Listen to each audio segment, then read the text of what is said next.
Hello and ni hao. This is Business Life in China. Today, we're about to watch an interview with Chris Rawlings.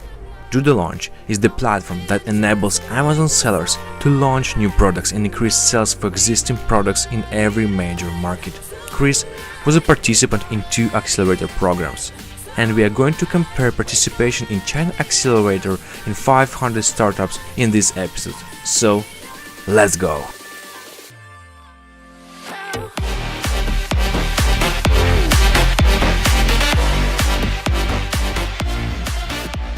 I know that you are from New York, from New Jersey, and right now we're doing this interview in Shanghai. What is your Chinese story? How you ended up here? I found myself here because I was running a company called Judolaunch. I had actually moved from New Jersey, and by the way, New Yorkers will get so upset when you're from New Jersey and you claim to be from New York. So I actually am from New Jersey. I say New York only for Chinese people that don't know what New Jersey is. And for Russian people. Yeah, exactly. But so I went to San Francisco. I was running Judolaunch, which is a company that launches e-commerce businesses products in foreign countries. We can get into that. And we engaged with SOSV, who you know, and China Accelerator, thanks to a little quirk of a fact, which was that I worked in the same co-working space in New Jersey as Sean O'Sullivan, which is what SOSV stands for, Sean O'Sullivan Ventures. And so I came in contact with his accelerator network, which there's SOSV, there's China Accelerator for software, there's Hacks for hardware, there's FoodX for food, there's IndieBio for biotech. It's like the biggest network of accelerators, I think, on the planet. And so when I realized that my buddy Sean from Princeton ran this network of accelerators, I was like, oh, okay, well, I have a startup. And so, we ended up applying and getting in, and so moved here to Shanghai to expand the business here to China. Nice. You participate in 500 startups. Could you share your experience of being a participant there? Yeah. It's actually cool, to be able to go through 2 accelerator programs was really interesting because they are very different, but a lot of aspects are the same. One thing that kind of struck me about going through 2 accelerator programs that have nothing to do with each other and don't even know how each other operates, and I know that because people here were like, what is it like inside 500 startup? They just naturally, through market dynamics, found the same answers to problems. They ended up focusing on the same things. They ended up having the same kind of set of values and morals to a degree too, which, how do I say this gently? It's not loose morals, but basically get traction however possible, even if you have to hack your way or do something that's in a gray zone. The entire startup ecosystem around the world, but I'd say especially here in China, has that attitude. And it's not it's not bad, it's just kind of necessary to get that initial traction as an early stage startup. It's you do whatever you have to do, whatever that is, even if it's kind of controversial. And an example of that, a real world example, is Airbnb. They wrote a script that posted every single one of their new homes up on Craigslist, and then had them viewed by the users that were trying to book homes. And obviously that was, in that case, they're just a proxy for Craigslist, and is that even a real company? But then obviously it is. Now it's a, I don't know what, $80-90 billion company. But that type of thing, hijacking other people's audiences, getting users in maybe sketchy ways, that was actually valued at both accelerators. I have to say, in all honesty, which surprised me, but also kind of gave it almost an exciting feel of we're just we're rebels. we're out here just in the jungle, making it happen, dog eat dog. But so some of the values were the same. The focuses were the same on growth hacking, on marketing, on sales procedures, stuff like that. Neither of them focus on product at all. It's product, done deal. It's assumed that your product is done when you come into these accelerators. 500 startups in China Accelerator. Both of them were the same. I'm guessing you had the same experience in China Accelerator. It's there's nothing about product at all. And that kind of surprised me because I'm like, well, product development is like never over. And in reality, like your product will probably change for many companies drastically over the course of, you know, your life, the early stage of life of the company. But yeah, neither of them focus on product. They both focus on marketing, growth hacking, sales. But the difference was 500 Startups, I think it has more of a, I don't want to say official feel, but it's more like there's like courses and classes and you show up and you take notes and stuff like that. And then, you know, at the end of the day, like you go home. There's no GOAT, you know? I mean, no sales in the field or something like that, or? Well, like for us, like we go on a road trip together in China Accelerator. Yeah. Like where it's like 10 days of like you're just getting hammered with your batchmates and you bond so fucking tightly that way. Yeah. And I definitely feel a very tight-knit bond with my batchmates at 500 Startups as well. But in China Accelerator, you become like a very tight family, which I really like that. I thought that was very, very cool. Okay. And 500 Startups, I think, had more content. And it was maybe sometimes more legit content. Like they brought in experts from like successful startups to do like fireside chats and all kinds of awesome, great content. But in terms of the human person-to-person bonding, I felt that by the end of China Accelerator, I was much more bonded. So your first steps were through China Accelerator, right? Yeah. Here in China, and how you can describe that? How was that? What's your first thoughts when you started entering the Chinese market? So I'll say something pretty vulnerable right now that's true. The first time I ever touched down in China alone, I cried in the airport. I was like so overwhelmed, I just started crying. And I can't imagine what people were thinking, like seeing just this 20-something-year-old white dude just crying alone in an airport. They're probably like, what the hell is wrong with him? But it was so overwhelming. This was before China Accelerator. So my previous business manufactured all of our products in Shenzhen. So I used to come to China pretty frequently for that.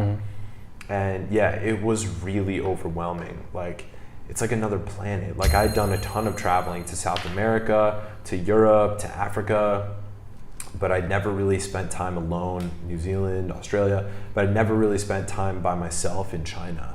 And yeah, dude, it's just a different planet. Like it's not like going, like as an American going to like Spain or something, or going to Mexico. It's like, or Canada even, like Canada definitely. It's like, okay, it's a little different, but same alphabet, you know, same letters. Yeah. I can get around, but like coming to China, it's like going to Mars. And you already mentioned these QR codes because they're not so big in the rest of the world, like WeChat and QR codes, but they're huge in China. So huge, it's everything. Like I never use cash. I don't need a wallet. I can go out with my phone with no wallet. Like it's on amazing. the phone. Yeah, phone is all you need here. Yeah. It's crazy.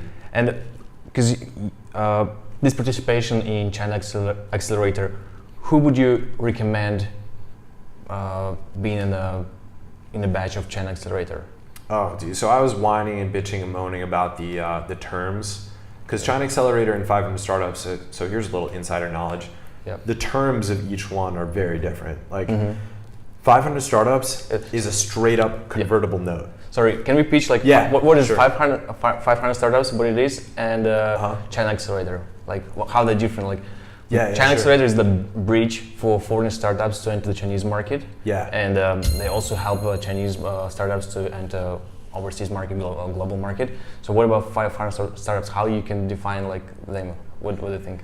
500 Startups used to specialize in like specific things, like e-commerce was huge for 500 Startups back in the day, like 4 or 5 years ago. Now they're actually completely agnostic of vertical. Any tech vertical, fintech, reg tech, insurance tech, like marketing tech, like any kind of tech company, like you can go there. There's an e-commerce company in our batch called Public Goods, one of the top companies in our batch.